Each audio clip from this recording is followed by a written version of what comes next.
غزوہ بدر میں مسلمانوں کی قیادت امام الانبیاء سید عالم صلی اللہ علیہ وآلہ وسلم فرما رہے تھے، اور کافروں کے لشکر کی قیادت قریش مکہ کا سردار ابو جہل کر رہا تھا۔ ابو جہل نے اپنے جاسوس کو ایک دن پہلے مسلمانوں کے لشکر کی خبر لینے کے لیے بھیجا۔ وہ آیا، اس نے مشاہدہ کیا، دیکھا، واپس گیا۔ ابو جہل پوچھتا ہے کہ سناؤ تعداد میں کتنے ہیں؟ وہ جاسوس بتاتا ہے کہ 300 سے کچھ اوپر ہے۔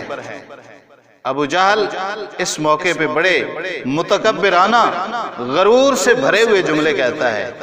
وہ کہتا ہے میں تمہیں نہیں کہتا تھا یہ 300 سے کچھ اوپر ہیں، صبح لڑائی کوئی نہیں ہونی، رسیاں اکٹھی کرو، ہم مسلمانوں کو پکڑیں گے، رسیوں میں باندھ کر اونٹوں کے ساتھ گھسیٹ کر ان کو مکہ لے جائیں گے، اور حرم میں باندھ کر ان کو اہل مکہ کو روزانہ ان کا تماشا دکھایا کریں گے۔ اتنا بڑا غرور سے بھرے ہوئے اس نے جملے جب یہ کہے، وہ جاسوس بول پڑتا ہے، وہ کہتا ہے میں مسلمانوں کے لشکر کا اپنی آنکھوں سے مشاہدہ کر کے آیا ہوں، جو منظر میں نے دیکھا ہے وہ اس قدر ہے کہ وہ زخمی سانپ کی طرح پیچ و تاب کھا رہے ہیں، وہ جذبے سے بھرے ہوئے ہیں، وہ اتنی دیر تک مریں گے نہیں جب تک آپ میں سے کسی ایک کو ڈس نہیں لیتے۔ تم کہتے ہو رسیاں اکٹھی کرو اور باندھ کر ہم ان کو لے جائیں گے۔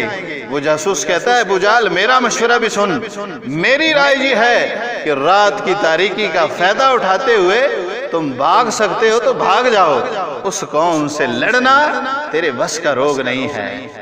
لیکن اس کا غرور، اس کی آنکھوں پہ غرور اور تکبر کی پٹی بندھی ہوئی تھی، اس کو یہ بات سمجھ نہ آئی۔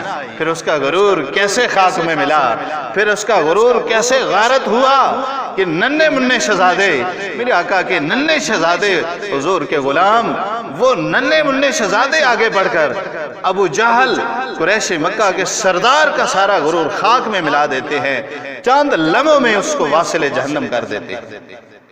اور اسی طرح حضور نے جب انہوں نے پکارا حل میں مبارزن، کون ہے ہمارے مقابلے کے لیے آئے، حضور نے 3 انصار مدینہ کو بھیجا، انہوں نے ان کو واپس کر دیا کہ ہمیں اپنے لیول کے آدمی چاہیے۔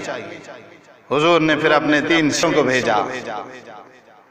حضور نے فرمایا کم یا علی، کم یا حمزہ، کم یا عبیدہ بن الجراح، آپ اٹھئے، یہ تینوں شیر جائیے اور کفار کے غرور کو خاک میں ملا دیجئے۔ اور آگے سے 3 بڑے سردار تھے، عتبہ، شیبہ اور ولید۔ عتبہ، شیبہ اور ولید، یہ تینوں سردار واصل جہنم ہو جاتے ہیں۔ قریش کے بڑے بڑے سردار غزوہ بدر میں واصل جہنم ہوئے، بہت سارے قتل کیے گئے، باقیوں کو قیدی بنا لیا گیا۔ غزوہ بدر میں میرے آقا کا ایک عظیم معجزے کا بھی اظہار ہوا۔ حضور کا معجزے کا اظہار کس طرح ہوا؟ جب عین حالت جنگ میں حضور اپنے لشکر کا مشاہدہ کر رہے ہیں، کفار و مشرکین کا لشکر بھی سامنے ہے، حضور مٹھی بھر کنکریاں ہاتھ میں لیتے ہیں اور ہاتھ میں لے کر کفار کے لشکر کی طرف پھینک دیتے ہیں۔ اللہ اکبر کبیرہ۔ اب کفار کا لشکر 1000 کے قریب، کوئی ادھر تھا کوئی ادھر، کسی کا منہ اس طرف کسی کا اس طرف، کوئی بیٹھا تھا کوئی چل رہا تھا، کوئی منہ کی بل تھا، یہ سارا لشکر موجود تھا۔ حضور نے وہ چند مٹھی بھر کنکریاں پھینکی، اللہ کی قدرت سے ہر کافر کی جا کر آنکھوں میں لگی، اور وہ اس قدر حواس باختہ ہو گئے کہ وہ وہاں سے اپنے لاشیں بھی چھوڑ کر وہ بھاگ نکلے۔ اللہ نے قرآن میں بیان فرمایا وَمَا رَمَيْتَ إِذْ رَمَيْتَ وَلَكِنَّ اللَّهَ رَمَا۔ پیارے محبوب، جو مٹھی بھر کنکریاں آپ نے پھینکی تھیں وہ آپ نے نہیں پھینکی تھیں، وَلَكِنَّ اللَّهَ رَمَا، وہ اللہ نے پھینکی تھی۔ بظاہر وہ ہاتھ پھینکنے والا رسالت آپ صلی اللہ علیہ وآلہ وسلم کا تھا، لیکن اس کے پیچھے طاقت، اس کے پیچھے قدرت وہ میرے رب کی تھی۔